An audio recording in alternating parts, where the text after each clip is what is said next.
هل أتاك حديث الغاشية وجوه يومئذ خاشعة عاملة ناصبة تصلى نارا حامية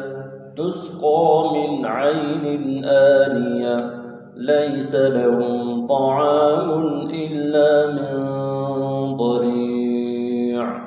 لا يسمن ولا يغني من جوع وجوه يومئذ ناعمة لسعيها راضية في جنة عالية لا تسمع فيها لاغية فيها عين جارية فيها سرر مرفوعة وأكواب موضوعة ونمارق مصفوفة وزرابي مبثوثة أفلا ينظرون إلى الإبل كيف خلقت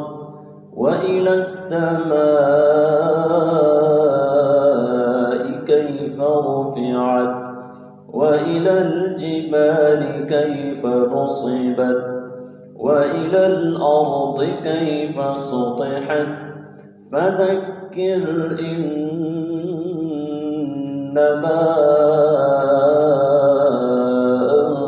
أنت مذكر لست عليهم بمسيطر إلا من تولى وكفر فيعذبه الله العذاب الأكبر إن إلينا إيابهم ثم إن علينا حسابهم.